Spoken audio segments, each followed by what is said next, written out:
Hi, I'm Eric. This is the Longbox Review podcast, and I'm coming at you live-ish from a Zoom URL to celebrate 15 years of podcasting. This is the Longbox Review 15th Podcastiversary. Spectacular, spectacular. Yay! And I've got some very fine folks already joining the conversation. And these fine folks are Damian, Mike, Maddie, and Matt. And just added somebody else here. Hopefully, Mr. Shiegel will join us here. There he is. Oh my gosh, there it is. Famous cartoonist Gregg Shiegel is among us. Everybody. Hello, everybody. Hello. Hello. What have I walked in on? We just got started. Okay. All right. You have me for a bit, and then I got to go make myself dinner. That's fine. Yeah. Now, is this being live broadcast? No. It's just recorded. Yeah. It's Okay. live for us. But then I am recording it to put together into some sort of something resembling an episode. Got it. All right. So you can cut out things you don't want said. Exactly. So feel free to say anything you want, Gregg, and I'll just cut it out. Well, my one major observation is having seen some photos and now looking at your glasses on, he got a real Howie Mandel thing going on. You mentioned that when we was that you or was that your buddy at the table that said Howie Mandel? Oh, I don't know. Maybe, I don't know. Did I say that? Maddie, did I say that? There was a mix of both, going back and forth a little bit. Howie Mandel. I'll Okay. take it, I guess. Hi, Maddie. Hi. Hello, all you other folks. I just think he's Eric from the evil Star Trek universe. Mm. Because of like when Mr. Spock had a goatee. Yes, of course. Yes. Beards are evil. That's you know this, Damian. Come on. Especially goatees, though. Yeah, beards are not evil. Goatees are evil. Goatees. You're right. I should. Because otherwise I get in trouble with Travis if I start making comments like that too. Because he has that long, luxurious beard. You would also be implying that Santa Claus was evil. Well, Right. I kind of think he is. Ooh, all right. Hot topic. Maybe Travis is in league with Santa Claus. Yes. They both deliver. I always thought the goatee was okay. It's the Van Dyke, the pointy one. Oh, the pointy one, yes. Yeah, that's true. That's nefarious.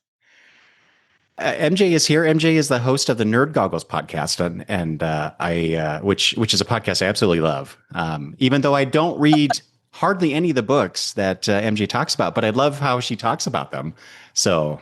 And also, MJ was in part inspiration for me doing the gutters the way I do it nowadays. So, oh, cool. So that's great. That's one of my favorite things about Eric's broadcast career is the gutters. I get more comments about my gutters episodes than about comic books or Star Trek or Legion or anything that I do. So it's really interesting that this little thing that I just started because I wanted to touch on things that were not comic book related, it turns out to be, I guess, more interesting to people than what I say about comic books. That's also Maddie's part of the show. What, That's talking true. about things that aren't regarding comic books? Your gutter episodes. Oh, that's true. You have been a guest on a few. Eric, I love when Maddie corrects you though. It always makes me chuckle. And even when Maddie's not there, she comes up a lot. That is true. Hey, Travis. Afternoon. Glad to see you here. Yeah, I made it. It occurred to me I hadn't put Zoom on this computer, so it took me a minute. Yes, yeah. Well, and they always change things up, giving you updates and everything, and it totally screws up my my recording all the time. Right. But yeah, seems like there's an update every time you start Zoom. Yeah. You'd think they would be less responsive to customer needs or something, or maybe they should be more. I don't know. Whatever. So, how many folks did you invite? Like, how much of a Brady Bunch screen are we going to get?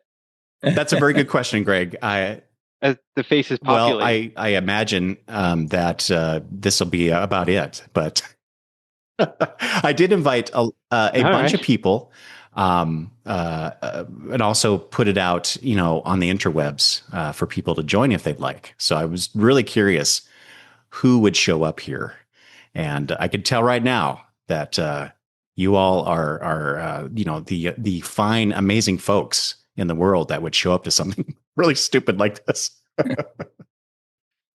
Are there people that were on the special invitee list that haven't yet appeared who have told you I won't be able to make? There are, yeah. Thank you for that, Gregg. That's a great segue, because I did want to acknowledge there were a couple people who did email me saying that they would not be able to make it today. And one of those, for the YouTubers here, is Mike, Sergeant America.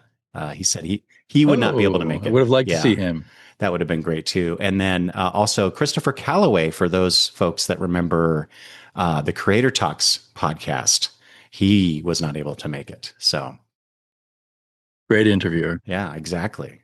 So, it's amazing to me that anybody showed up, because today is also part of San Diego Comic-Con.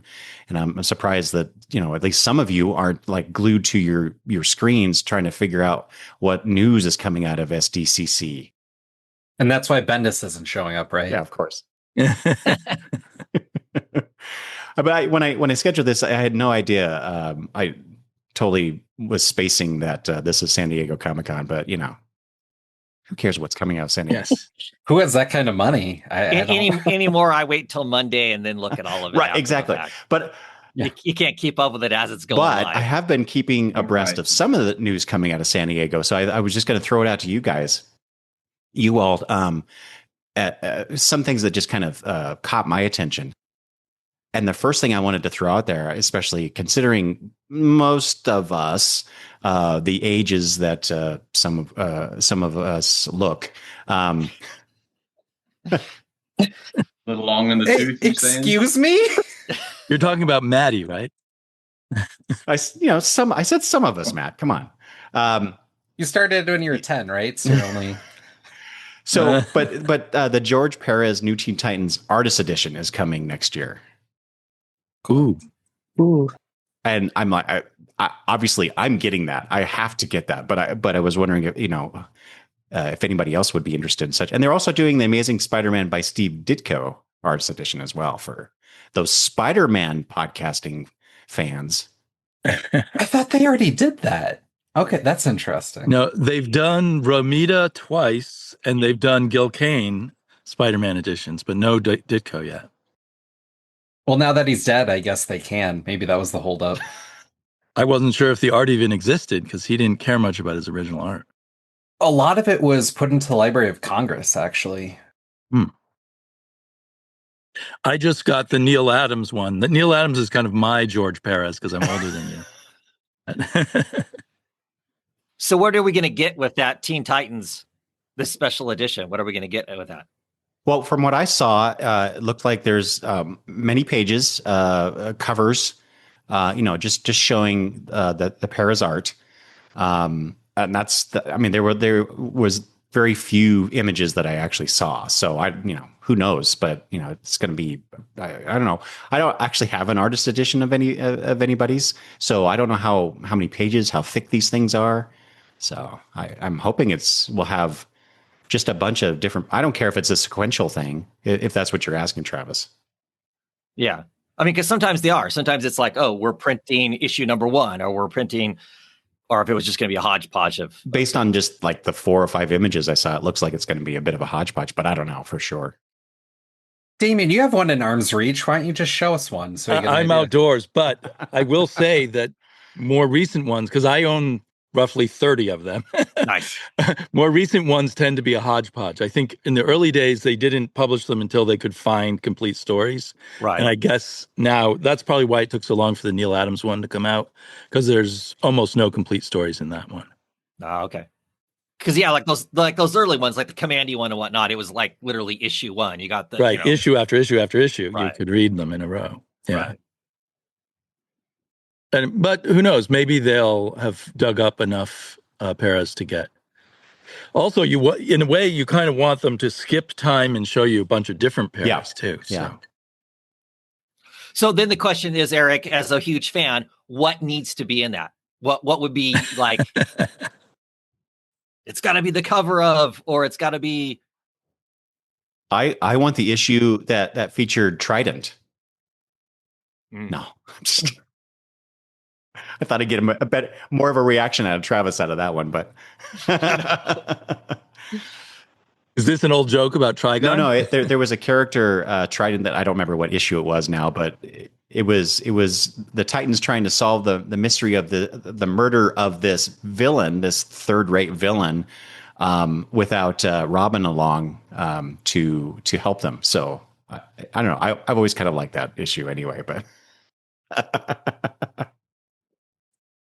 Funny. Anyway, so since we have a cartoonist among us, Gregg, what is your opinion of these artist editions? Do you think these are a good idea for fans? Do you like these things? I mean, yeah, I bought a handful of them in the earlier days. The Joe Kubert Tarzan, John Buscema Silver Surfer, I think, some others. I never look at them. It's terrible. They're beautiful. The packaging is great. I just don't take the time to sit and really take them in. But I think they're lovely, and I would probably, if there were certain ones that if they came out with them, I probably would end up buying them, knowing full well I'll never actually do what people do with them. But if they put out the Nail, Alan Davis, the Nail in that format, I would want that. Or what was the other one? Or like a Telos, like a Mike Ringo Telos thing. But what I will say is, as somebody that I prefer when they have lettering on the boards. So a lot of these modern things don't have the lettering on them, so it's a little less fun. I think I have the Mignola one, and that one didn't have lettering on it. Maybe Screw-On Head. Was there a Screw-On Head one? Does anybody remember? I know they did a Hellboy one, but I think they did an amazing Screw-On Head one. I think I have that. I don't know. They're over there.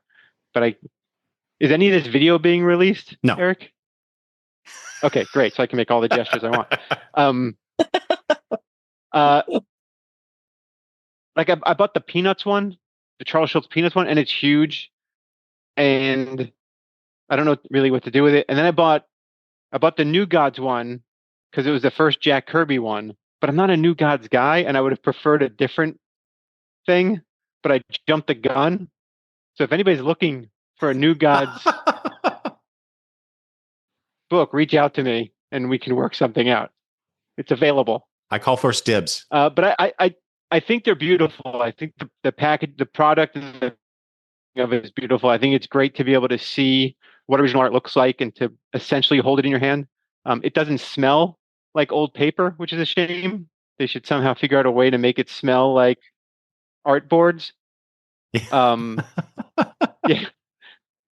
But they're cool. They're very cool. I think they're expensive, understandably, but they get a little pricey, and that also slowed me down considerably and would make me consider what if I were to buy a new one, if they did put something out, if I would actually buy it or not. Yeah. So, Gregg, I just want to comment. You said you're not a New Gods guy, but I would encourage you to read the Rom V. Evan Cagle New Gods series. That's, I think, on issue 8, and it's so fantastic. I can't even believe how good it is. So maybe that'll turn you. I recognize that by saying that it's potentially blasphemous. I think all the characters look awesome. Mr. Miracle looks cooler than so many things, but I just never got into the dark side and oh no, what's it, Orion stuff, all High Father, all of it. It's just didn't grab me as at the age where these things were grabbing me. I did read Cosmic Odyssey. I remember liking that, but that's like New Gods adjacent without it really being the lore of all that stuff. But and everybody says like the Jimmy Olsen stories are unbelievable because they're just insane. So One day, maybe. There's so much stuff to read. You never get to all of it. All right. I wanted to ask MJ a question, but first I wanted to welcome Peter to the conversation. Hey, Peter, thanks for coming. I appreciate that. I brought a Longbox for you to review. What do you think? For the listeners, they're in the screen. There's a physical long box full of what I'm going to assume are comic books. Yeah. Peter, what's in the long box? Come on. Not just a long box full of backing boards in bags. This is Eric, you're a part of this Longbox. Oh? This is anything that I need to read or want to read for podcasting. Okay. So, there's Legion stuff in here. I thought you meant there was a toe in there. All kinds of goodies. But, I don't offer body parts as part of the service, Matt. But I would hope not. Yeah, you're gonna run out real quick. well, I have to say, just real quick, Peter, if I'm going to do a long box review, I'm going to have to say I'm not very good because it's a top loader, and I can't stand those. Your show's not called Drawer Box Review. I know. It's called Longbox Review. But they came out with drawer boxes after I named the show, so I'm not going to go back and change that. Why do you hate a top loader? Why? I'm in shock Because right now. I have to stack them, and if I want something on the bottom of the stack, I got to move all the ones off the top, and then get into it. How high can you go with yours? Because I can only get 3 deep before it gets a little wobbly. I have 5. You can go 5 deep with the drawer boxes. I think they claim 6, but that makes me super nervous. I don't like that idea. Especially since the top ones, if you pull the drawers out, they will tilt up and fall on you. Yeah, that's my follow-up question. If you're stacked up that high, do you have like an ottoman type device so that when you pull the drawer out, you can stack, because that drawer is going to drop. Like, you can't reach the back in a drawer, whereas a top loader, you can go all the way back.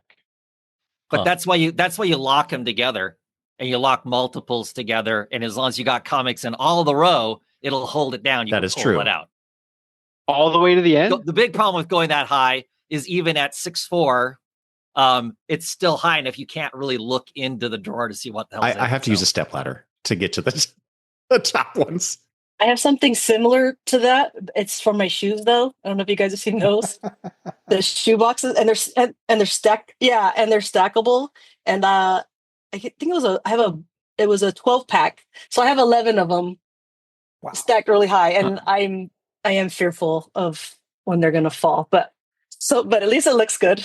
Do those have depth of shoes, or is it one pair per box? Just one pair per box, or I could fit so you're not two if pulling they're out small. a drawer of shoes. Yeah. No, you just open a little door That makes and then they're sense. there. Yeah, like that sounds like a cubby holes. I'd never imagined that the conversation would go to shoes on this. I don't know. Maybe I should get something like that. I'm just making it relatable MJ, to everybody. you just sold someone on that concept. So she has, if anything, my daughter has a bunch of shoes. So over 20 pairs. That's right. Peter, before you got here, how we ended up on this conversation, we were talking about some of the news that came out of San Diego, and like I said, I wanted to ask MJ this, but the George Perez New Teen Titans Artist Edition was announced. So, yes. And so MJ, since you were just talking about shoes, what? Because I know you're an artist too. Do those artist editions appeal to you, or do you not go into that kind of comic book art type books? Sometimes, but then I don't know if I want to have so many of those. But I want to make sure that before I spend any money, like you said, they're very expensive. That I want to it's something that I really, really love. And so I did back the Kickstarter for the Wicked and the Divine for the covers, because I thought a lot of those covers for that series were so beautiful. And I didn't buy very many of them in paper format. Most of them were digital. I did buy a few so I could have them sign it when I went to New York Comic Con back in 2012 2012, 2013, or whenever it was like first coming out. So I had the guy sign one of my books. And so I wanted to get that. So I did buy that, and it looks so amazing. It's not as big. I got the compendium. So they just did that. And I've never bought a compendium before either. And I wasn't sure if it was going to encompass the whole series or just like favorite ones, favorite issues of theirs, or, how it was going to be. But then somebody said something I saw on Blue Sky that it had the whole thing on it. So then I was like, oh, then I really, really want that, because I did kind of, I think like the last 10 issues or so I had stopped. And so I didn't finish the series yet. And so I bought that, and that thing is like massive. It was, I think, $69 or something. My comic shop just had one. I lucked out because I went there to get the first trade for the Gail Simone's X-Men. Wanted to get that, and I was trying to see if the Laura Kinney Wolverine was out, but it's next month. And so I totally forgot about it. And then I was like, oh, wait a minute. Hey, do you guys have this? And he's like, oh, he was all excited. He was like, we just got it this week and we have one. And I'm like, it was meant to be. I'm like, that's mine. And it was so big, but it's so beautiful too. I want to say, I got it too, MJ. And I want to just show everybody else who may not know. I think it's about that thick. Yeah, it's pretty big. And it had everything except one of the specials, because I checked. Because I'm going to get rid of my singles. Travis is grimacing right now internally. No? Is it comfortable to read a thing of that? Like, do you have like a pedestal you read it on? I should. Yes, I think that's the next purchase. But any of those standing, any of those omnibuses, and the Wicked and Divine, it's not a hardcover one, but does it open flat, or is it just like this bendy thing where you have to work that spine? I think it's more like that. So that, I know Travis doesn't like, what do you call it? Gutter loss? Yeah.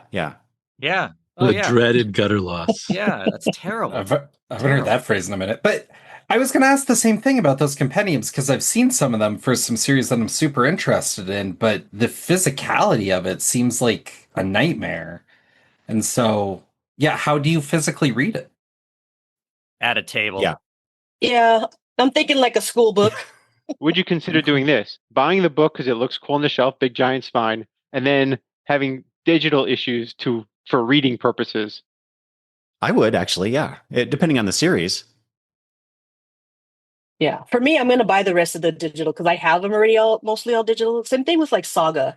So like if Saga comes out with something like that, which I heard that they were going to do it for a few more years. I forgot. The guy told me how many more issues they were going to do.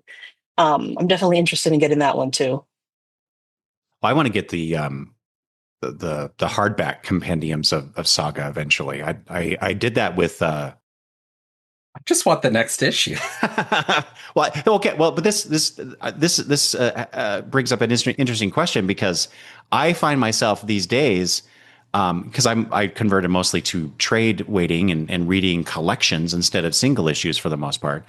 But I'm finding, because I'm trying to cut back on how many long boxes or drawer boxes I have, and purging. Peter just gestured towards his.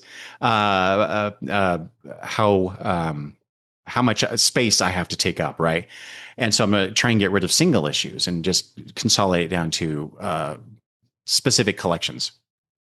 But I'm finding that I'm double and sometimes triple dipping if I'm getting the digital issues for some of these series as well. And I was curious, and I know I'm not the only one who does that, but I'm curious how prevalent it is among the people that are here. I mean, how many times do you buy something, and why do you do that? I know Peter's done it several times. I'll only buy it twice. I buy it once in singles typically, and then if it's something I really love, I wait for it to be done so I know it's done. And then I get whatever, the hardback, whatever the deluxe version of that is. I attempt to get that. Nothing frustrates me more, though, than to be like, let's take Saga, for instance. It's long in the tooth.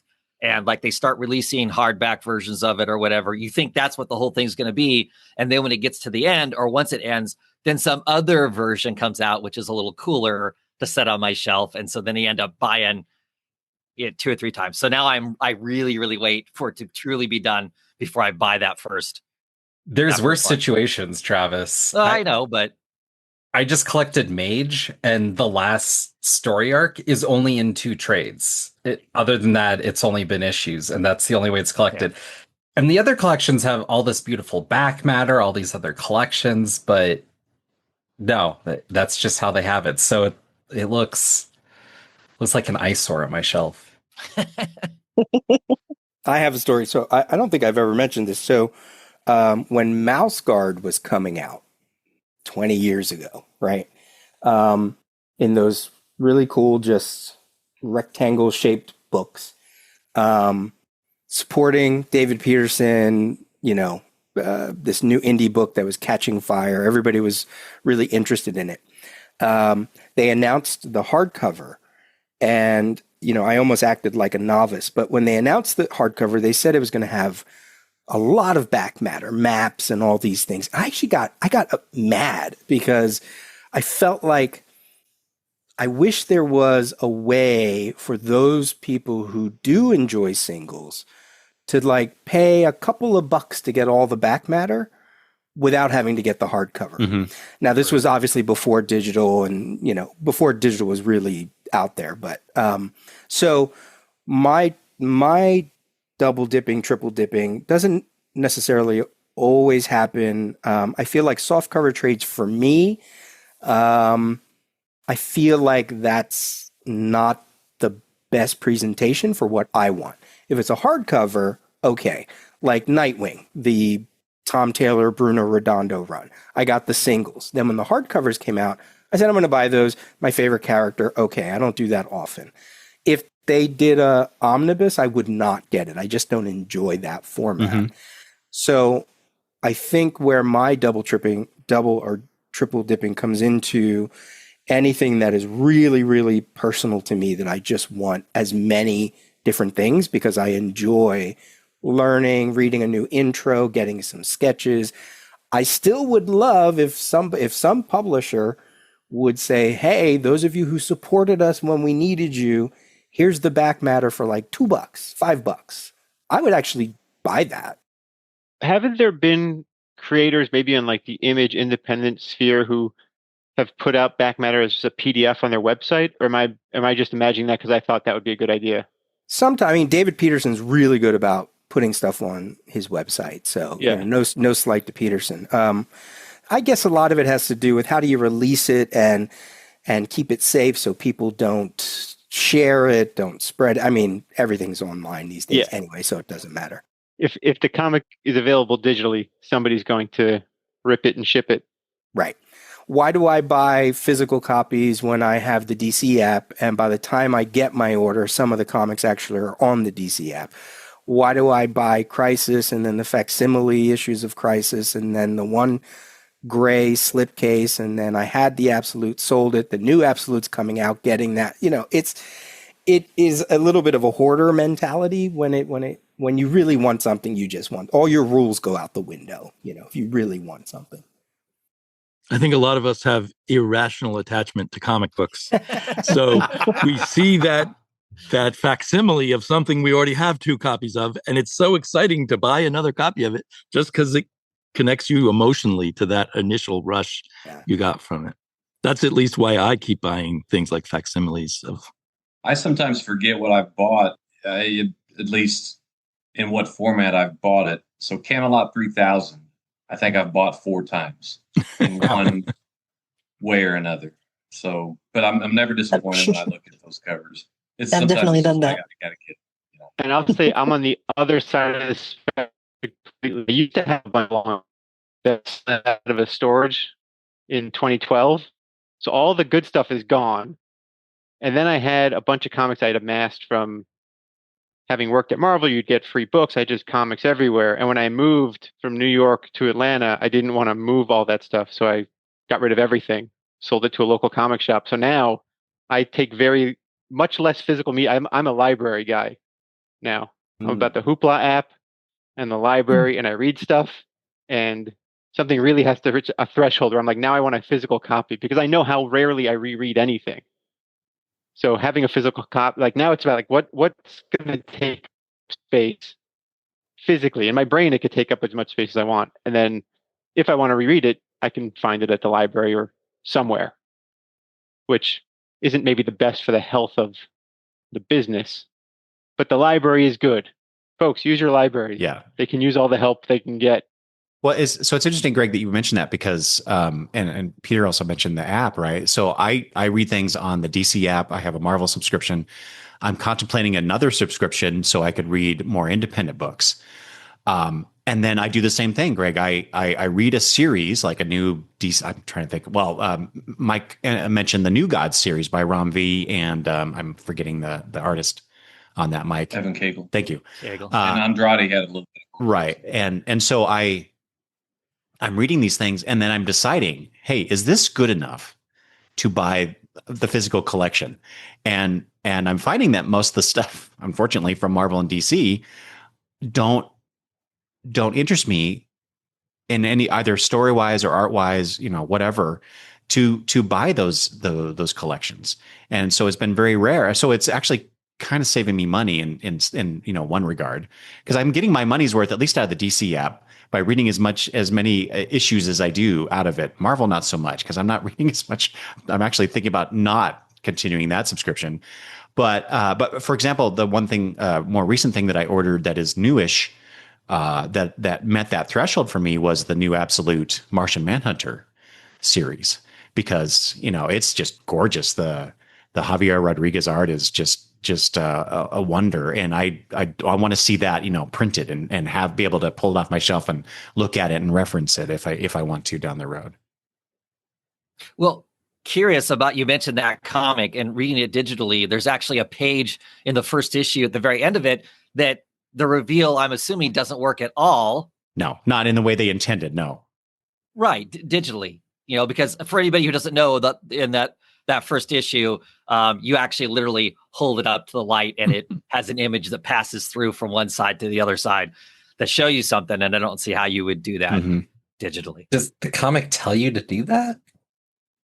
I don't remember that it said anything digitally. I can't remember. Yeah. Yeah, they'd probably have to do something AR or whatever to get that kind of. They're not going to do that. Yeah. Yeah, just for that little. But they should, right? page. Yeah. Well, also, it's a different feeling. Like, I don't know if you guys remember, it was about a year ago, I think. I hope it was only a year ago.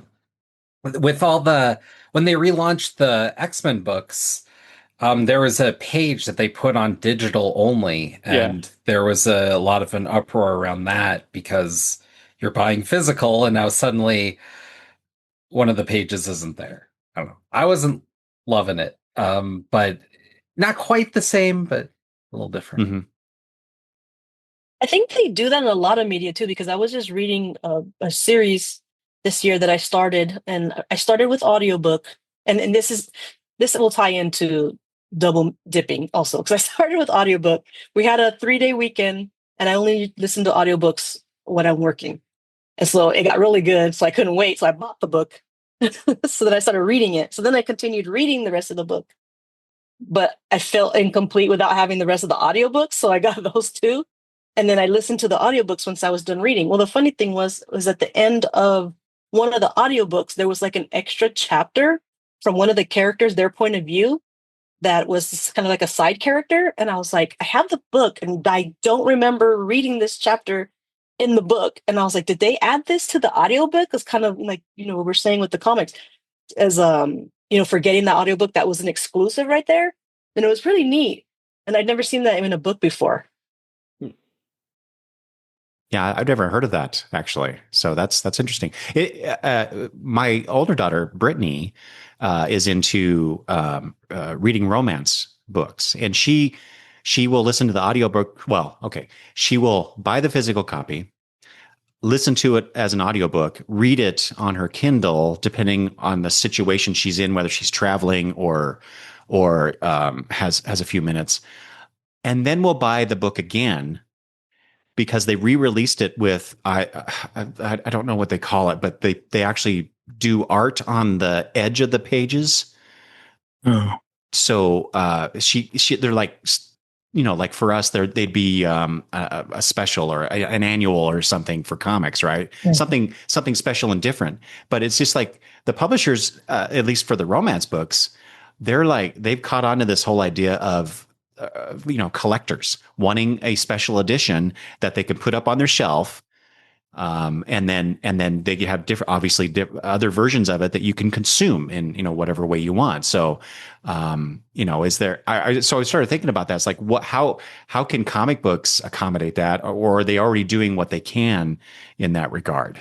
Cause we have digital versions, we have the various print versions. So maybe they're already, the romance book realm is kind of copying it, so to speak, what comic books do.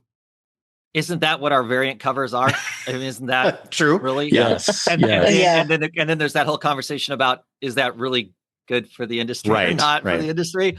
Yeah, because it's a collector thing, right? I mean, so I would think that's what the variant cover would be. It's just like the other thing I tend to be into is vinyl records, and that's become a thing where everybody releases a vinyl record, and they release like 30 different vinyl records. Mm-hmm. Yeah, I was going to say the same thing. They do it with music a lot, where like you have the Target version, the Walmart, which has 3 different songs. Target has 3 different songs. You get it Amazon, you got 3 different songs, and it's like, I have to buy this album that many times just for those 3 different songs. I don't. I mean, as much as I love music, I don't do that.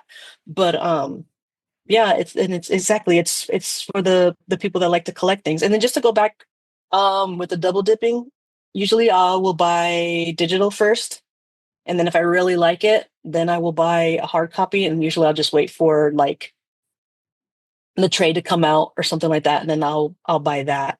So I'll start digital, do that, and then if not, if I like it but I don't really want to buy the whole thing, and this idea I got from Brian from the Xcast, where he said he'll always buy like issue 1s of things.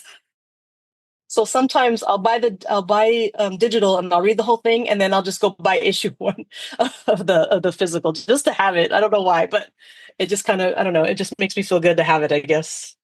I tried that once, not for the same reason, but just to try new series out. I feel like I've been reading long enough that I can assess whether or not I'd be interested in a comic book by reading the first issue.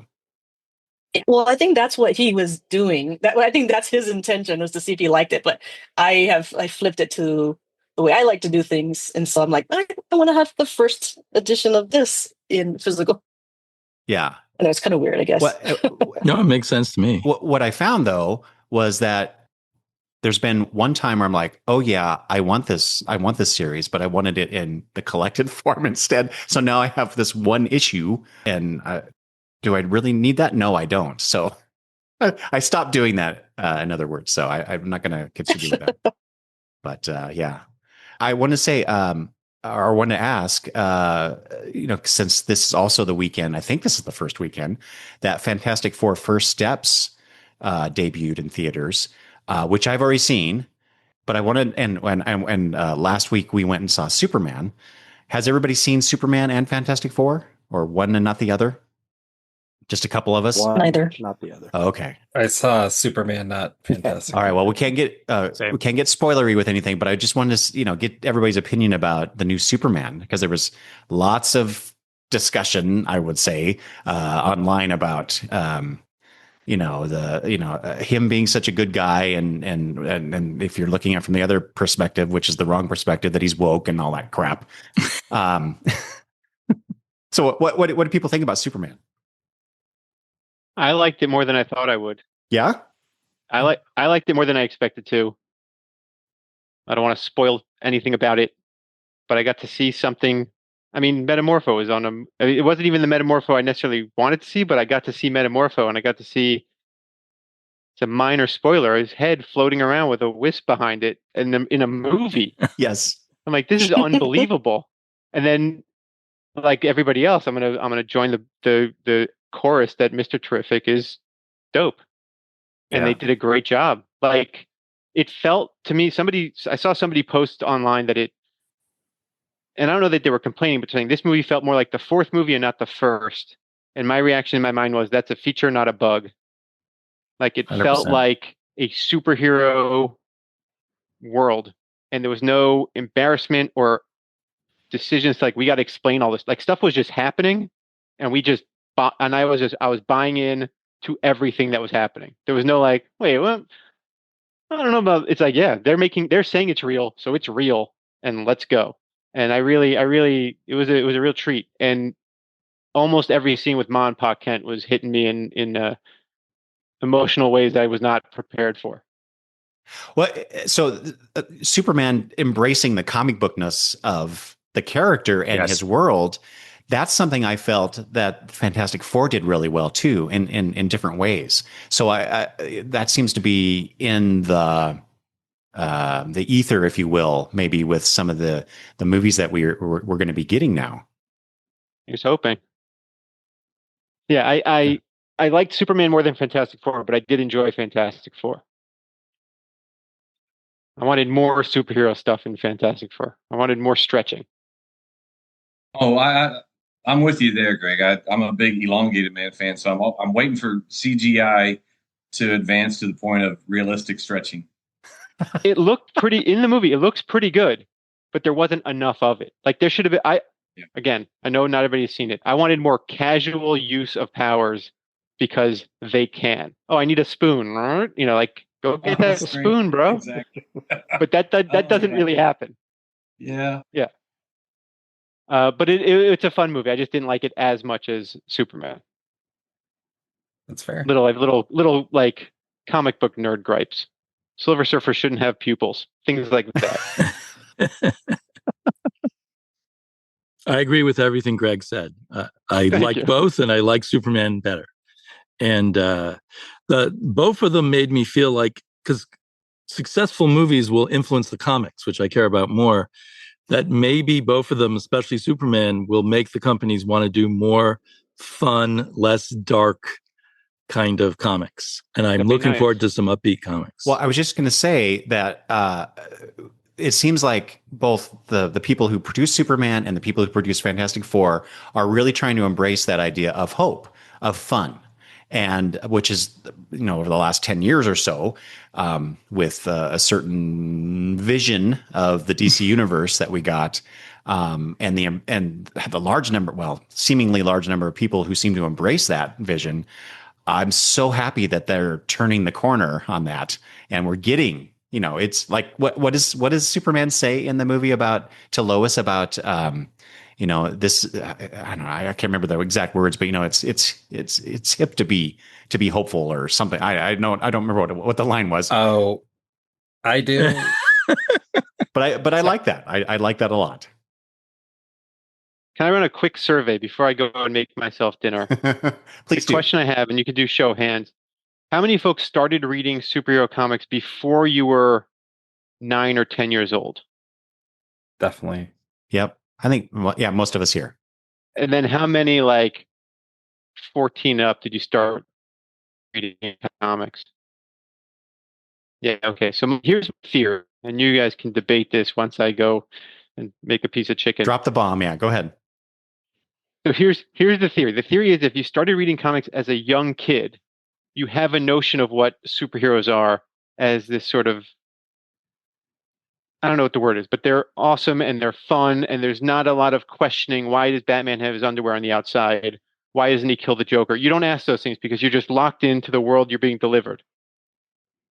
When you are 15, you're starting to question things a little bit, and you're starting to go like, oh, is this mature? You're starting to question the maturity of comics. You're starting to question. So then you want things to be cooler and tougher and more badass. Mm-hmm. So you lean towards the darker stuff, because I know when I was in high school, I was into those things. Like I leaned into it, and then I hit a point where I wanted to feel like I was 9 years old again, and I wanted my superheroes to make me feel that feeling. And you don't get that from Nightfall. You get it from older styled comics. Is this making sense? Oh yeah. Or even something like Batman the Brave and the Bold, that cartoon, which is, well, Nightfall is happening when I was about 9, so I don't know. All right. That's fair. That's fair. Yeah, I'm displaying my age. But like something like Batman the Brave and the Bold or Batman animated series, like these there's a lightness to them, especially Batman the Brave and the Bold, that I think somebody who loves the Christopher Nolan Batman stuff is not going to abide by Batman the Brave and the Bold, right? Like it's too childish or whatever. And they like the Christopher Nolan stuff because he's realistic and he wears armor. And I find all that stuff, that's not Batman as a superhero. That's Batman as a army man. Which, if I want to read an army man thing, I'm going to go watch old G.I. Joe. It's like, I want stuff that's really childish. Yeah. To feel that childlike joy. But it seems like nobody's coming at me with a pitchfork. So thanks, everybody. I don't know. I might say that there's room for both. I mean, I absolutely you can appreciate different interpretations or. Yeah. Let me rephrase. I wasn't saying you can't have both. I'm saying that when we're talking about these movies and why we like certain things versus other things, I think when you start reading comics might dictate what kinds of interpretations of comics you want to see reflected in the world, right? So if the first thing you ever read was Watchmen, then it's possible that a Zack Snyder interpretation of Superman is right up your street. Right, because like it is realistic, and of course this guy would be above it all and think he's better than everybody, and because that's how Dr. Manhattan was, and like that's your viewpoint. Whereas if the first stuff you read was, Secret Wars, Bob Haney breathing above, or like your concept of what a superhero is it's a different etching in your brain of how superheroes work. I think it's more the media entry point, and maybe it's a little different because you guys were old. I say this politely. Yeah, click ahead. But when you guys came in, or how you guys came in, what comics you came in on, were more determined by what comics you came in on. More my generation, maybe a little younger, it was more like what cartoon did you come in on? What movie did you come on? And I noticed that people who have come in on the Marvel movies in particular have a bit of a different view on a lot of this stuff than even what I have. But it's more that like media entry point is more where I'm seeing dictating the sort of thing you're talking about. Like, I have talked with people who've come in on Watchmen in particular, and if they read the comic and deeply first, they actually have a lot more issues with the movie than even I do. And a lot of that is particularly because of the Zack Snyder of it all and being really upset on how the script was flipped there. So, yeah, I guess I'm thinking more in terms of how superheroes are interpreted as like a dark, realistic, and I put that in quotes, versus mythological fairy tale of it all. Yeah, I mean, I think Brave and the Bold versus Batman Begins is a great delineation of yeah, those are maybe the poles on that spectrum, right? Yeah. Hey, so I'm curious, since we're talking about this, Maddie, you have been around comic books, superheroes, for all of your life. Mm-hmm. Because you were you were not necessarily reading out stuff when you were younger, but as I'm assuming the youngest person in this call right now, and you did watch cartoons and movies and whatnot. Where do you fall on this? What is it? What do you gravitate towards and why in terms of like comic book information, superheroes, not necessarily superheroes, but that seems to be the majority of stuff we get in terms of other media as well. So I'm just curious what you think about this bit of conversation. I mean, I don't really know. I like a bit of everything, but I normally gravitate more towards the darker, like more. I've used it a lot, like outsider, like gore. Like I like the darker themes more than like the upbeat side of things. And like when I'm watching like the shows, the cartoons, or like reading like the Harley Quinn ones that I started with and the Batgirl ones, I liked it when they were like darker. And like I like the dark, like more traumatic themes that happen in shows or like comics. I enjoy that kind of stuff. But I know a lot of other people are the complete opposite of me, so it's really just whoever. It'll be interesting to ask you the same question in 10 years to see how you feel about it. Because I wonder if you'll be where I am with this kind of stuff. Although to what Maddie just said, I love Invincible. Mm-hmm. Like to me, Invincible is unbelievably good. And it's not necessarily the bounce happy, it's not bold, it's its own thing. But to me, Invincible captures the spirit of, like, again, it gets me excited the way I would have when I was 9. Like, what's going to happen? And the heroes are still good. And there's a bit of broad cartooniness to it, but it gets very intense and dark and heavy duty. But it's played in a way that I think still, for my brain, goes, yeah, this is superhero comics. This is what superheroes are about. And everybody's mileage may vary. But I don't want to dismiss dark stuff. Dark stuff can be really, really good. Yeah, I mean, there's a reason why The Boys is so popular. You know, I feel like, you know, as popular as Umbrella Academy is, although I haven't seen it, but I see a lot of people say that is there's like uplifting stuff, but there's also some very heavy things. I think a good word is sort of like visceral. You know, there's visceral images or emotions, and some of that may also have to do with just writing has changed completely, many times over from when I was a kid. I mean, I was reading Watchmen when I was, 13, 14, and reading Dark Knight around that same age, you know. So did I understand that it was mature, dark, gritty? I don't think I did. I knew it was different from New Teen Titans and Angel Love and whatever else I was reading in the 80s.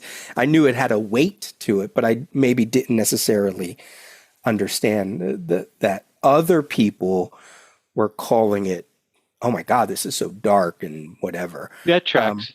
Yeah. I read Killing Joke at 12 and I loved it, and it's sick. Or Miracle Man, you know, reading Miracle Man, reading the birth issue of Miracle Man in 1986 when I was 14 or whatever, you know. So I have nephews who, it's so interesting. I have my whole, you know, MJ, you know this, we have Hispanic people, we have large families and we have generations, and I have nieces and nephews that go all over every generation. And my one nephew grew up with the Tobey Maguire Spider-Man movies, and then went through the Andrew Garfield, and now is experiencing the Tom Holland. And in his mind, he may have a preference, but he doesn't necessarily have the same preference the way we might have the preference. You know, we tend to have preference based on what we've read. He has preference just based on what he sees. And one may just feel like the next chapter and the next chapter, even though they're different movies, different actors. But I think there is something to be said about, to go back to my point about The Boys, you know, what is accepted is so different these days. So a movie like Man of Steel, which is very controversial, but which I actually really, as a movie, I actually really like, flaws and all, that for that moment, the online conversation, I don't think always translated to the real life conversation, because I had my nephew who was like, that movie was amazing. And now he saw Superman. That movie was amazing, you know? So I think they're able to they understand. When you're not reading comics and then watching other media, you're just absorbing media. It doesn't matter. You're just absorbing the entertainment of the day. It's like the people that can watch 8 different soap operas and keep their head around it. Great. You know, it's the same thing with the movies. Yeah. Yeah, but I much prefer villains and anti-heroes over actual heroes. I think they're more enjoyable to see, and I tend to like the bad guys or like the more villain-like characters, because I think they're more interesting. Like heroes, I feel like are kind of, there's so much more depth with the villains and the anti-heroes and all of that. So I enjoy it a lot more. So Superman doesn't work for you? I've never liked Superman, but I've always liked Batman. I don't know. I think the phrase I think of is morally ambiguous. And even the Superman movie, there was one particular character who's maybe he's not as morally, his moral compass is somewhat suspect. But I think of more. Again, we're talking about worlds that we can all appreciate in stories. And I just read Brubaker and Phillips' Kill or Be Killed. So when I think of a story that is so thought-provoking, and what would I do? What would, so I see such value in that. But then at the same time, I'll go back and read a Justice League comic that just gives me that that nostalgic, happy feeling of, whatever. Just so, yeah, I don't know where I'm going with that, but I definitely think that the best heroes have faults and the best villains have redeeming qualities. Who was Well, it? and I think the villains. Oh, sorry, Peter. Wait, what? Isn't that all the confusion? I'm going to go make dinner. Thank you all for indulging me. It's nice meeting you. everybody. Yes. Nice to meet you. Thank you, Greg. Happy 15th anniversary, Eric. Thank you so much. You're very welcome. Have fun, gang. All right. Who MJ, go ahead. Okay, I was just gonna say, and I think the villains these days are probably what bring a lot of people into some of the newer movies, because we don't get to see like, how many times are we gonna see, like, Superman's origin story or Spider-Man's origin story every time there's a new one. I haven't seen the new movie, so I don't know if they delved back into that again, but we see that and they do it over and over, right? And so I think some of the things that might and piques my interest sometimes is to see who the villain is, because if it's one we haven't seen before, then of course I want to see how that is going to be played out on the big screen now. Like, I saw it in a book or heard about it or something, and then I'm like, oh man, now this one's going to be in this new movie. I want to go check that out, as opposed to just only just be going because it's Superman, or just because it's Batman. I want to see who the villain is too, and if it's an interesting one that I've never seen before, I want to go see how they're going to play that out. Except for Lex Luthor, because I'm over him too. I was very interested in the Superman movie because of Crypto. Like, that was my favorite part of that movie. The real villain. Yeah. Peter, what were you going to say about that? Well, I had to look it up because I wasn't sure. By the way, to MJ's point and to this conversation too, I mean, Joker made a lot of money when that came out. I don't know what that says. Joker 2, however. Anyway, some writer, I really wanted to credit who said it, but they said DC has the best heroes, Marvel has the best villains. And I wondered if that, that conversation about, do we like Superman versus Batman, or just the whole notion of villains, especially characters like Magneto and Doctor Doom, and not to say that DC doesn't, but as a general thing, they kind of made that comment. I don't know if that speaks to this conversation at all, but it popped in my head. Maybe because I feel like I know more Marvel villains than I do DC villains. Which is weird. A lot of Batman villains that carry a lot of the weight. I think that's a lot of the reason why Batman's so popular. I mean, give or take whether you like the hero or the antagonist. I mean, a good antagonist pushes the hero and makes for a better story. So there's a lot of different ways that can work. At this point, I take a little issue with the whole Marvel versus DC thing, because they keep ping-ponging talent the same way. So I feel like if you like one, you probably it's almost the same thing. It's only company lines that are keeping that thing afloat at this point. It should all be one universe, it feels like, at this point, because it's all the same stuff. Half the characters are just duplicates of the other. Mm-hmm. You're just saying that because the crossover is going to have Deadpool in it. Oh, I forgot about that. I am so... What hurts the most about that crossover is they had all those cool covers. I'm like, I want that issue more than what we're getting. I want that issue more than what we're getting. Deadpool and Batman, two characters I couldn't care less about at this point. Like, yeah, I feel like I'm the only one who's actually excited about it. Yeah, well. And I'm happy for you, but yes, enjoy. You could buy my issue too. So that actually was on my list of potential things to bring up, but since you already did, so obviously we're getting Deadpool and Batman, but they have two backup stories in this issue. Apparently, one is a Rocket Raccoon Green Lantern story, written by Al Ewing, drawn by Dyke Ruin. That's not a name I'm familiar with. Old Man Wolverine, or Old Man Logan Wolverine, and the Batman Dark Knight Returns version, written and drawn by Frank Miller. So, one, what do you think about those pairings? And two, who would you choose if you were going to pair one Marvel, one DC character to appear in this kind of a crossover event book? Who would you choose?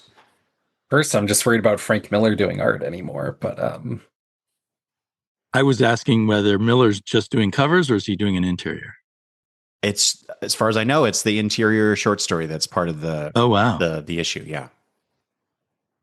I've always wanted to see Iron Man versus Batman because I feel like they are actually the most similar. But it's kind of the playboy, the real playboy versus the one who pretends to be a playboy. Anybody else?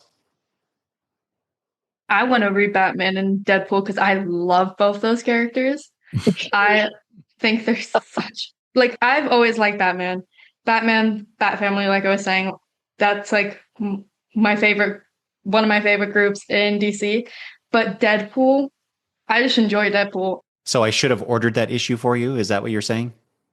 Yeah, I'd read it. I ordered 2 copies. I'm part of the problem. 2? 2 covers? Yeah, there's a Russ Daughterman first name. Oh, Russell, yeah. Did an Infinity Gauntlet #1 homage cover. Oh, wow. With the Perez design, with the gauntlet. Deadpool has the gauntlet, and there's Marvel and DC characters. I was like, I can't pass that. Oh, I hadn't seen that one. So, yeah, they just released it. So, maybe I can still order it. Yeah, you have to edit your order. So, yeah. All right. Anybody else? I have another question for you. All. Well, quickly, the only other pairing I would say is one they're going to do, I think, if I read it correctly, and that's Green Arrow and Daredevil. I think there's so much story potential there. I want to see that, definitely. I'd like to see a quick fight between Black Canary and Siren. Just, just match up the power sets and go at it. Get enough of best of the best. All right. Well, so real quick, since Green Arrow was mentioned, Travis, you saw that they're coming out with an absolute Green Arrow, right? Oh, are they? Oh no, I hadn't seen that. Oh, interesting. Are they going to try to do a Growl-like thing there? Because I imagine that would be the angle. I have no idea. Anyway, so all of us are podcasters of a kind. Some people just do YouTube, but I'm going to lump you all into the umbrella of podcasting. And I wanted to pick your brain. I was curious, and I know some of us have talked about this on our respective shows, but how does podcasting, or how does discussing comic books in the way that we do, or even other media that you love, Maddie, how does that affect your enjoyment of said entertainment?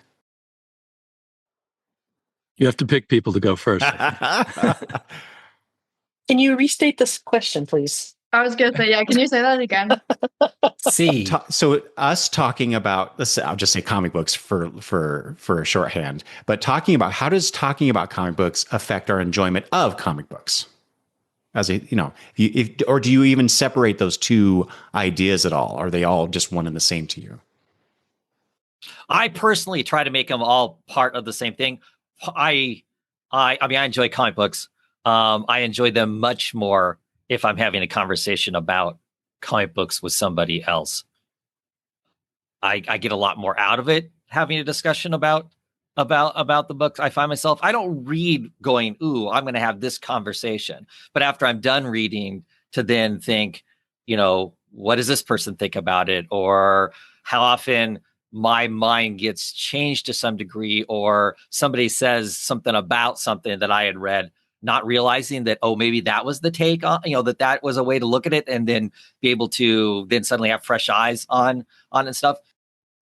That's huge for me. I have a lot of misgivings in my old age about the internet and what all it gives us. But the one thing I still absolutely love about it is being able to do stuff like this, to be able to have a conversation with people. And I live someplace where I don't have a lot of people directly around me, and I live kind of in a comic book store desert, as you know, Eric. So having the opportunity to be able to discuss stuff with other people is awesome, on both just a general, we all love comic books kind of sort of a thing, and then to get deep into the woods on what it is about something in particular we like or dislike or whatever. And I enjoy listening. I enjoy listening to other people talk about it and whatnot too. Sometimes changing my opinion on stuff. Yeah. But never Deadpool. No, No, I try, man. Every time something new comes out, I try. I'm just done. Oh no, you I'm just convinced done. me the other way. You win. I just For context, there was a long-running argument about whether Yes. Matt could make Travis learn to like Deadpool. at all. And And bless Matt. Matt bought me issues. He sent me books. We talk about it, and yeah, I try. Really. I want to enjoy it. I want to. Everybody else's celebration of it, I'm jealous of. I wish I could get the same out of it, and I just don't. Peter, would it be cheating if, and maybe this was already recommended to you, Travis, to read the one Deadpool title that I enjoyed him in was Uncanny X-Force by Rick Remender and Jerome Pena. He's not the title character, but that when I read that, I don't remember what year it came out.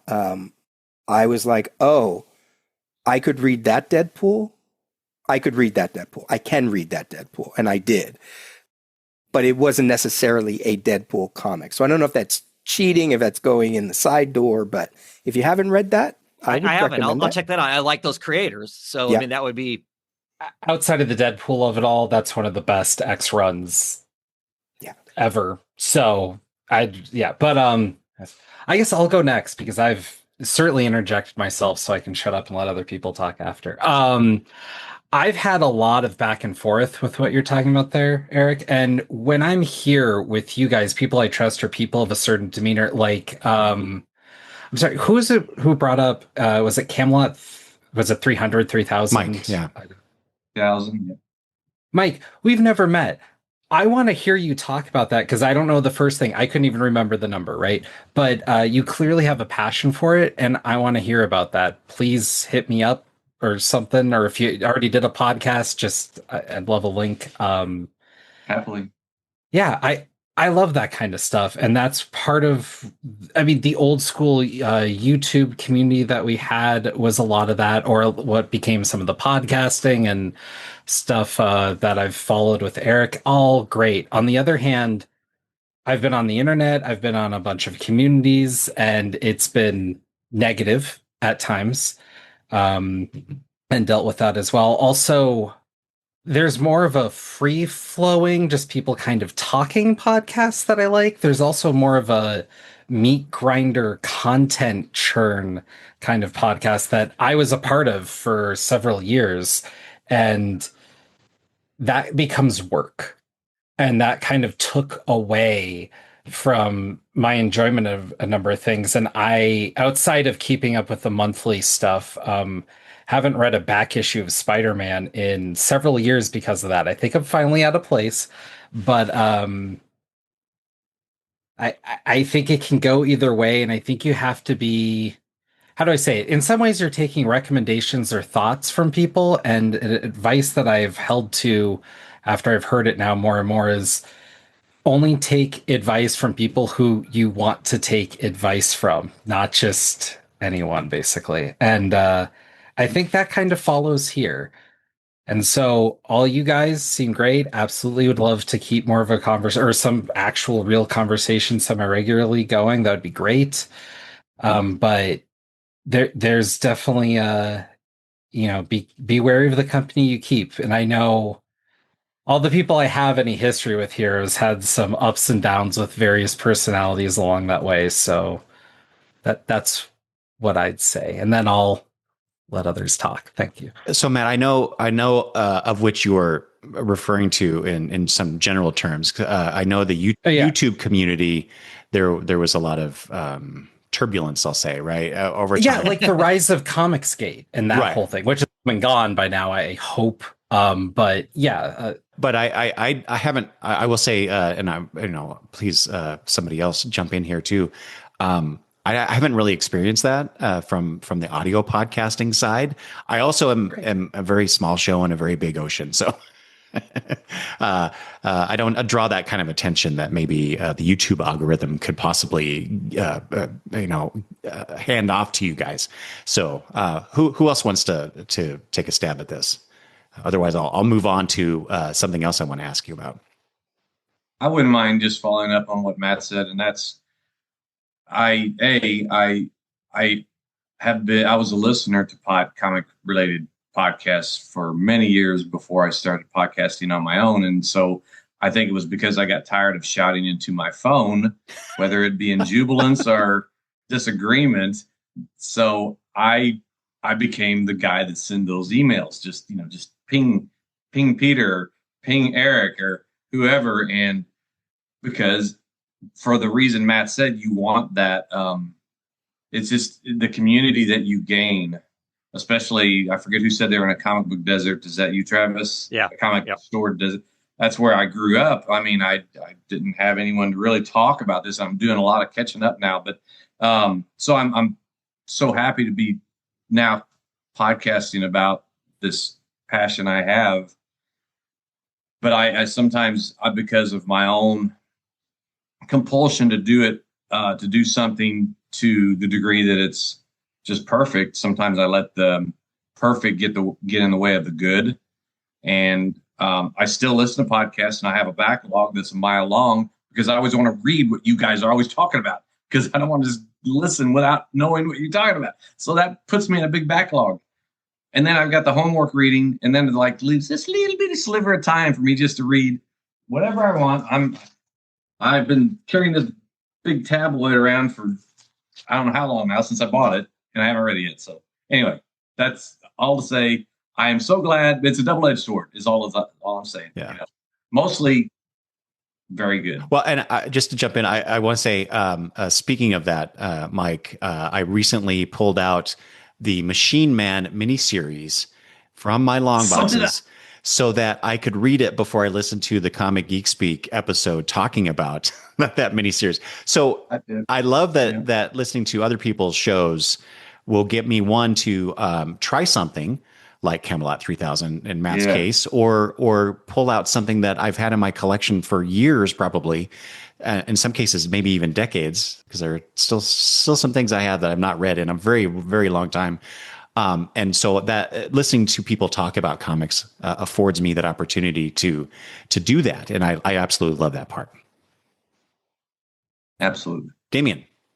Yeah. I want to bouncing off of what Travis said, in the positive realm, that I have found, and I've done it almost as long as you, I guess 13 years, that I savor my comics way more by both talking about them and listening to other people talk about them in a way that I can't just by myself. And I feel like I've become inadvertently become a comic book gourmet, where I'm sipping or eating it very slowly and sloshing it around my mouth. And so that I'm bothering Matt with this analogy. It is not collector approved. I'm just going to. But I mean, like, I loved the conversations Matt and I used to have on our podcast, because you savored the comic book so much more. And so it has increased my appetite for comics, but it also has made me spend more time savoring each individual one. So that's what I really appreciate over all these years, along with the friendships I've made. Mm-hmm. And yes, there's lots of negative stuff, and it's worse on YouTube because we're so much more interactive on YouTube, unfortunately and fortunately. But overall, it's just the really enjoying comic books and the friendships that come with them at a higher level. And I assume you've had some of the same experiences, but maybe you have more to say on that subject there. No, just to agree. Does anybody else have any quick thoughts before? Yeah, Peter. Yeah. I mean, we're talking about comics and podcasting. I'm not going to be able to not say anything. Sorry. To what Travis said, something that made me think, because this happens with me in theater, which is my other passion, where I sit down and see a show and I can't turn the director brain off. I have now, in the past couple of years, especially getting back into CGS, I now do try to read things only to read them. I turn that podcaster brain off because I feel like I do that side of it so much. And this speaks to like your anniversary, when you do something this long, it becomes ingrained. You develop a pattern, right? Oh, I'm going to read this. Oh, I wonder if I can talk about this on the podcast. Yeah. Even if you don't, it's that those wheels turn, right? So the app both the apps that I have really afforded me a way to go, oh, I can read this. Something that's maybe like I'm reading the Marvels Project, which was an Ed Brubaker, Oh wow, yeah. Steve McNiven, I think, or Steve Epting. I forget which one. It's one of the Steves. Really great story. It's part Golden Age, it's part Marvels by Alex Ross Kirk-Busiek, it's part Kingdom Come, but it's told in the birth of the Golden Age, Marvel Age. And I'm reading that just to enjoy it, just to read it, because I purposely did not want to stop and take notes and, oh, let me research this. No, just read it. So to your original question, yes, I do need to separate and divide. And to the podcasting aspect, there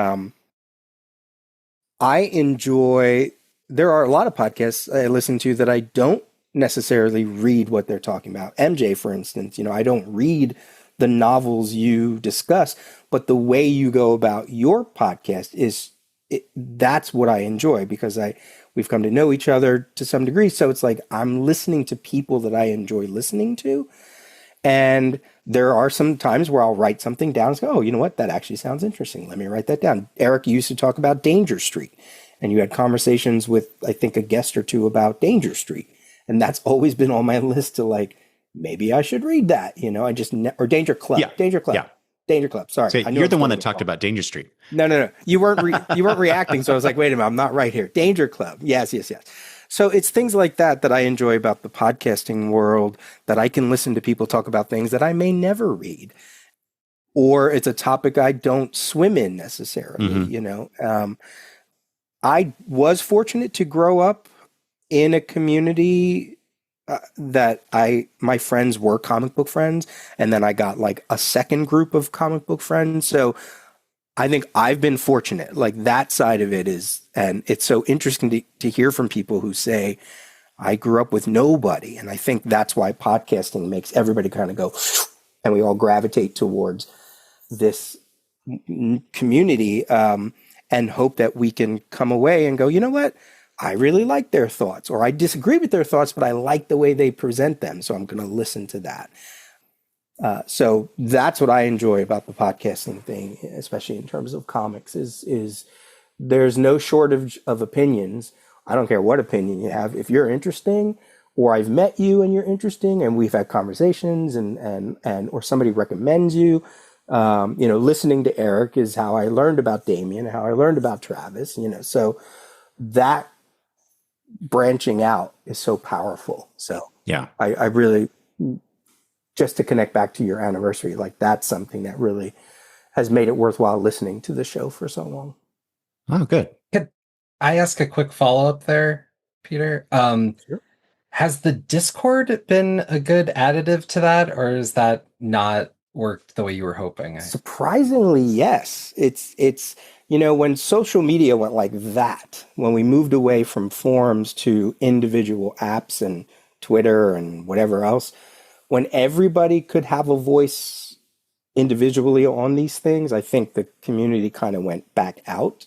Surprisingly, Discord, because it's structured almost like a forum, there's been some really nice conversation happening on there. And with very little, we have a very small community there now, but the conversation can keep going, right? Like when we end this call, we all go away.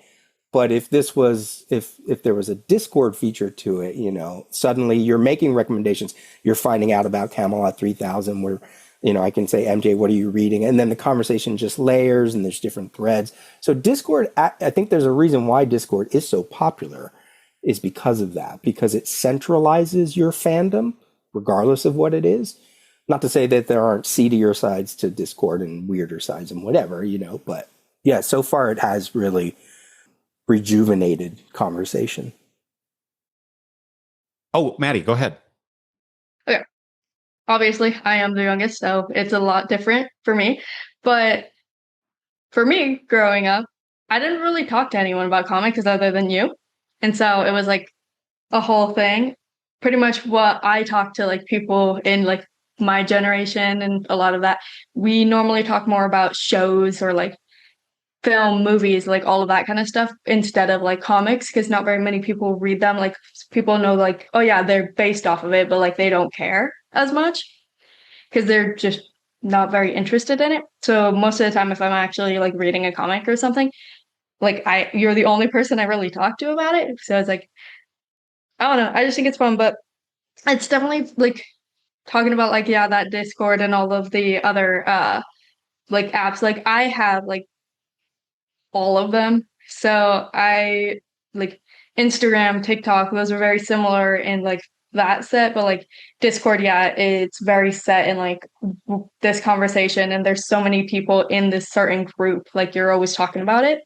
Same with like Twitch, like normally a lot of the Twitch like streamers I follow are cosplayers and stuff. So it's a lot of talk in that and film from my experience. So that's kind of more where I'm around, because I know when you first asked the question, you kind of brought that up for me. And I was like, so it's definitely a lot different now. But I think, yeah, like the podcasting stuff and like being able to actually have a conversation with you about it and like hearing other people's opinions after the episodes have been released, I think it's a very like fun and interesting way to talk about it. And whenever I'm talking to people, that is always something I do bring up. I'm like, hey, are you interested in this thing at all? Like, are you fairly interested, like either cosplay, like traveling, or like comics or movies or whatever? And they're like, oh yeah. I'm like, okay, well, that's also something I do a lot of the time. And if you want to hear more about it and you want to like hear me or like more people talk about it, I always say, go listen to this podcast and then you can find more about it. And so I'm trying to bring it back very slowly, but I'm promoting it. And I like to promote it over just talking to people or over all of these different like apps and services. And Yeah. All right. Good. Good. Since we are talking about a community, so to speak, I wanted to ask you, as we wind this down a little bit, if you had recommendations for people, what comic books or books, or whatever it is that you are interested in at the moment, or that you would talk about on your show. Name one or two things that you would like to recommend to the listeners. Who wants to jump in on that one? I'll go.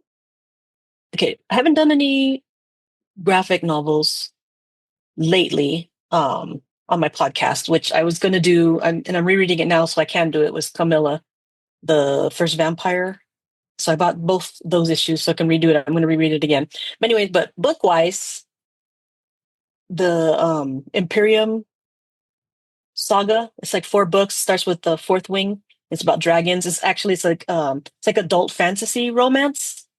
And that was the one I was talking about, where I started reading it and then I had to get or I was listening to the audiobook and then had to read the book to it got so good. So like that, it's pretty popular series that a lot of people are I guess into right now. And she's done 4 books and she's supposed to do 6. So I'm not sure when 5 and 6 are going to come out, but that one is one I'd like recommending to a lot of people to read. Another one, and I don't think I didn't podcast about it because it was an audiobook, and sometimes I don't want to do those a lot because I can't. It's a little harder to pay attention to everything in the audiobook and get it down for me to talk about, even though I have done it. But it's the Project Hail Mary, and I know it's going to be a movie coming out with Ryan Gosling, and that was there was some behind the scenes or something like that happening at Comic-Con yesterday. I didn't go into Hall H, but there was some stuff on that over there. But that book was really cool. The audiobook's really good if you guys are into audiobooks. And that movie's coming out next year. So that's one that I'm excited about because it's very science fiction-y. But there's a lot of cool stuff. And if you like The Martian, some of the humor of the author, which now I can't think of his name. So definitely recommend that one if you want to see it. And just because the movie's going to come out, I would definitely go for the book first before the movie comes out. But if you read The Martian and you saw The Martian, I don't think you would be disappointed with the two. So I'm thinking that I have a lot of faith that the Project Hail Mary movie is going to live up to the book. So those are my 2 recommendations. Yeah, the Fourth Wing stuff that you talked about. My daughter Brittany, that was the first thing that she recommended to me that she was reading, I still haven't read it yet, but it's on the list. Yeah, it's really good. If you guys like dragons, just think of it kind of like what's it called? What is it called? Oh my gosh. Game of Thrones? Game of Thrones. Thanks. It's like Game of Thrones, but they're not little kids. They are adults. So they start out about like 18, 19, 20, 25. Like maybe that's that age range right there. So they're not little kids, so they are adults. But there's a bunch of dragons. There's a whole bunch of stuff going on. There's not really a lot of magic or anything like that, but I think the world that she's built is really cool. And the main character, she's kind of based. She has like some sort of degenerative, I think, muscle disease or something like that. And the writer has that, and so she incorporated that into the main character's characteristics. And I thought that was pretty interesting to do that because it wasn't anything I ever heard of before. So when I was reading the book, I was like, wow, this is like real specific, So I went to read, I went to check out where the writer had come up with this idea. And then when she was saying that it was her and her son has it, and I was like, oh, and I'm like, well, that's kind of a cool way, for people to learn about this. And I can't tell you what it is, but you'd off the top of my head, so you'd have to read it. But yeah, so definitely Fourth Wing, and then all the called the Imperium theory, the Imperium series, something like that, because that's the dragons. All right, who wants to go next? I'll recommend some comics. Okay. I am loving the Red Coat series by Jeff Johns and Brian Hitch, which is coming out from Image with the sub-label Ghost Machine. And we're talking about dark and light. It takes a humorous, light approach, but has lots of dark issues that it explores at times. I think, what are they on? Like about issue 10 or something at this point. And it's about an immortal British redcoat who can only be immortal as long as he stays in the continental United States. And there's various stories of different time periods in the US. And it's an alternate US where magic and time travel and a bunch of other things exist. And then I also recommend going back and finding random issues of Superman's girlfriend, Lois Lane. I've been reading more of those lately. And if you get yourself into the right mindset, they are just wonderfully silly and clever. And I think they're the best of DC's Silver Age, in my opinion. Are those the ones you were reading with your daughter?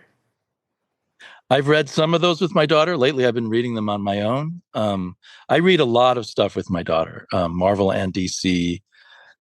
What are we reading right now? Right now, me and my daughter are reading Lex Luthor, The Black Ring. We're reading it on the DC app. That's so good. It's kind of all over the place, to tell you the truth.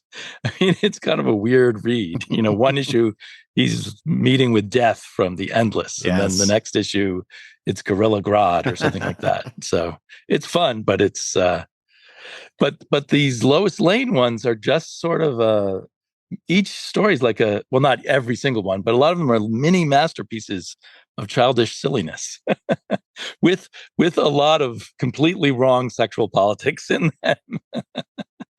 The writers back then were really afraid of women and relationships. Some of my favorite covers are those Lois Lane at that era where Neil Adams started doing the sort of what they call it, the super dickery, type. Yeah, and the covers alone are just kind of amusing and funny. Yeah. So those are my recommendations. All right. Mike, do you have any recommendations? Oh, I've had enough time to mentally inventory. Yes, I figured I'd do one Marvel, one DC, one independent. DC, I'm just going to say New Gods. It's by Ron V and Evan Cagle and some Felipe Andrade as well. He did the Many Deaths of Layla Starr with Ron V. So some of the best reading I've had. Then on the Marvel side, I decided to pick up the Ryan North, Humberto Ramos Fantastic Four #1, and I'm definitely liking that. I don't care where I'm being dropped into the story, I'm liking it. And then as far as an independent, I forget if it's Boom Studios or who, but it's Be Not Afraid, and it's by Jude Elson Doyle as the writer and Lissandro Esterin art. And it's Boom, yeah. It's the creepiest. It's sort of think Rosemary's Baby, Omen type stuff, but the art will make you, it's so disturbing. It makes you, not disturbing like in a graphic way, but just like disorienting. And yeah, it's the second issue just came out, and I was up here in Joliet, Illinois, and I went to a comic shop to do an interview. And even though I've got number 2 waiting for me at my own shop, I had to pick it up so I could read it yesterday. So yeah, be not afraid. I think if you like any kind of horror at all, I think you like that. So I had on my list anything by Ryan North as a bit of a cop out, but I've been loving his run on Fantastic Four, and then there's some other books that he has done, like the choose your own adventures type of things with Shakespeare characters, with Star Trek Lower Decks characters. Anyway, I'm just in love with Ryan North's work right now. All right, who's next? He's writing Crypto now. And Crypto, that's right. Travis, what do you have for a recommendation? I think what I would recommend right now, I read so much, it's hard to put fingers on things. But Assorted Crisis Event is a book that's coming out by Image Comics. It's the same creators work on it, but there's a kind of a theme that anything could be happening. It's kind of a play with time and reality sort of a thing. And for me, each issue has surpassed the issue before it. It feels like I am not a comic of the year kind of a person, or even a top 5. It pains me to do that sort of stuff. The last issue that came out of that, though, I would say for me right now is clearly comic of the year for me. And like I said, I don't say that lightly, because I just don't. I struggle to have a comic leap out. That one really did. It has to do with just kind of growing old and having time go away from you, kind of a thing. It maybe hits more for me because of the age I am now. But it was just such a really, really good comic written by Camp.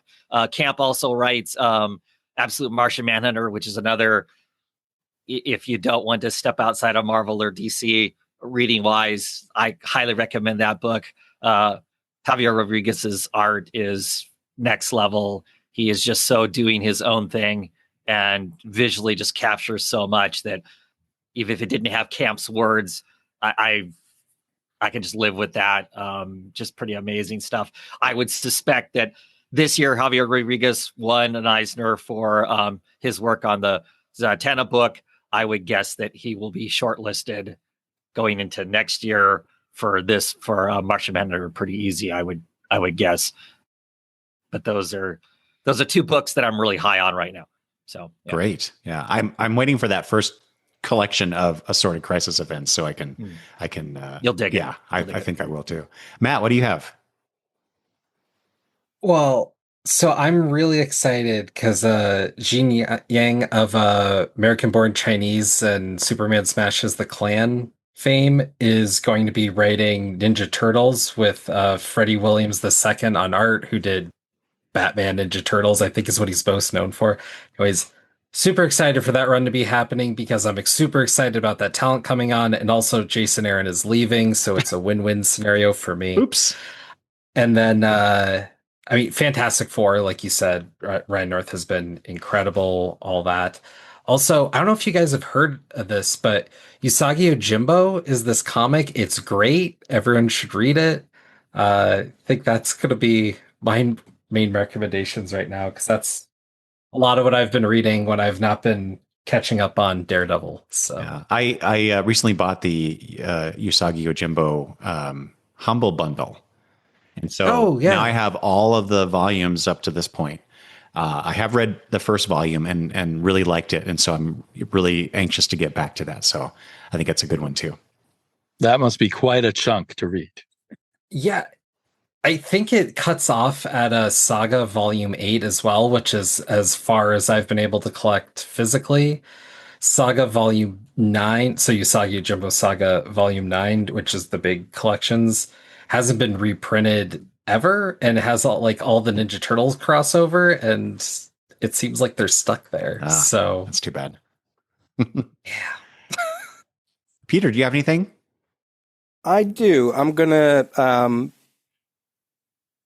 point back to the conversation about, the movie Superman and Fantastic Four. So I'm going to give you a Fantastic Four recommendation and a Superman-esque recommendation.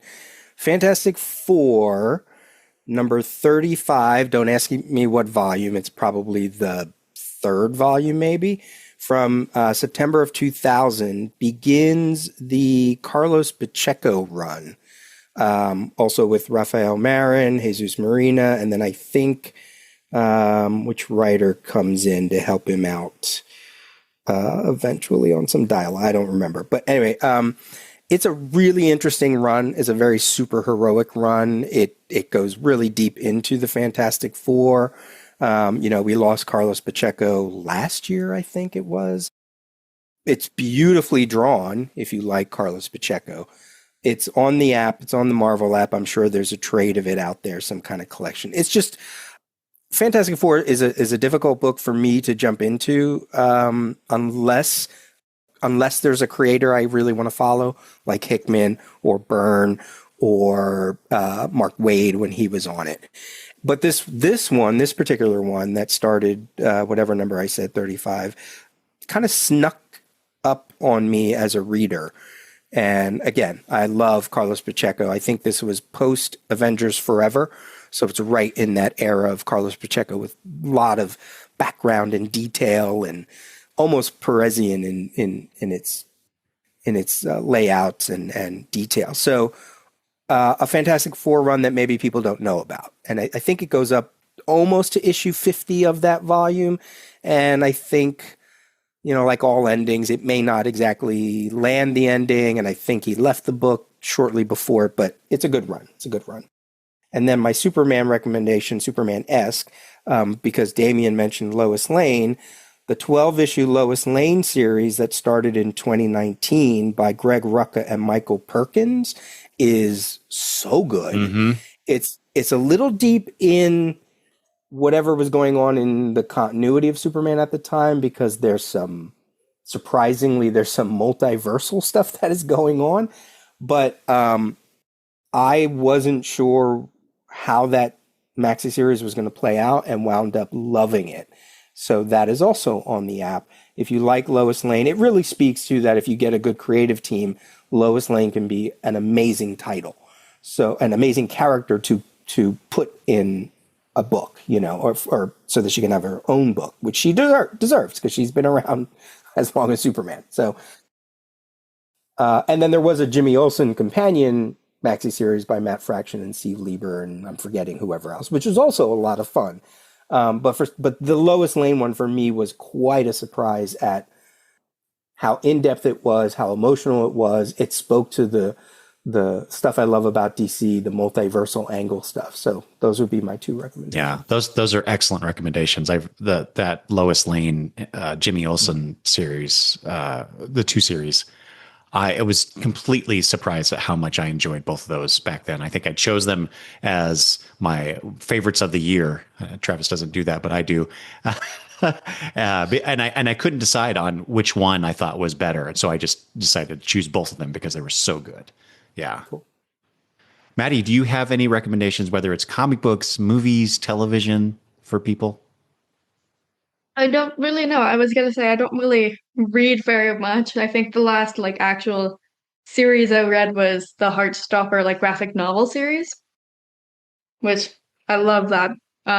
It's really cute. And then they obviously have the show, and they're turning the last season, instead of having it be a last season, they're actually making it a movie based off of the last books that she is writing right now. And it's the characters kind of finding themselves, and then also kind of discovering who they are as people, and then what they want to do, and then through going through high school, I guess, but they're obviously not in America. They are in the UK. I can't remember where exactly, but they go to these private schools and are kind of finding themselves there. And then the last, the way that it's ending is them going off to college and kind of having that split of what are they going to do, and kind of just you grow up with it.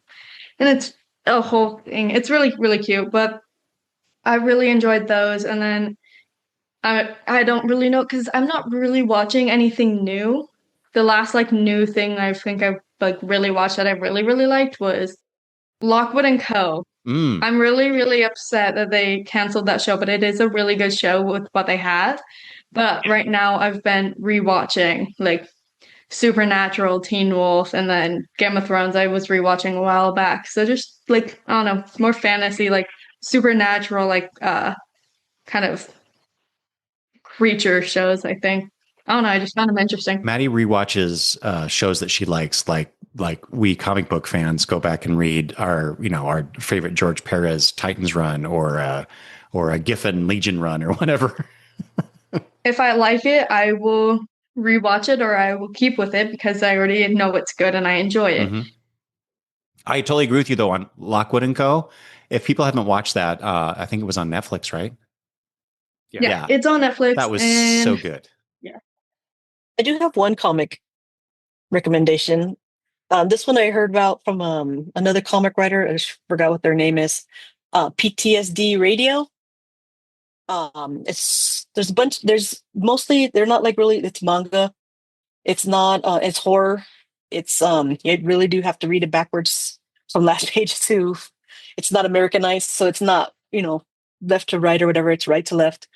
And I got all three main volumes, but they don't. I don't think they sell them in the singles anymore. I think it's just the 3 volumes. And I read the first one, and if you do like horror stuff, that one I recommend. It was pretty good. I got to read the other 2. I haven't read them yet, but that one didn't disappoint. Sounds like something for you, Maddie. And if you guys even have any horror comic recommendations, let me know because that's one of the new genres I'm kind of into lately is getting some horror comics. Well, Travis might be able to help you with that. All right. I'm going to wind this down. I want to thank you all so much for joining me on this podcastiversary thing of mine. And say thank you to Gregg Schiegel, and people can find him at greggschiegel.com. Matt has a YouTube channel, Wednesday Serial. Travis is Oddfellows Thoughts on YouTube. Damian is Sleepy Reader 666 on YouTube. And it's funny because the way that everybody is situated here, all of the YouTubers on one column and all of the audio podcasters on the other. Speaking of which is MJ, Nerd Goggles podcast. Peter Rios, who does obviously Comic Geek Speak, but also the Daily Rios, which is back. Baby, it's back. I love to see that. And Mike is on 2 podcasts, Campus Comics Cast with his partner. I'm forgetting. Oh my gosh.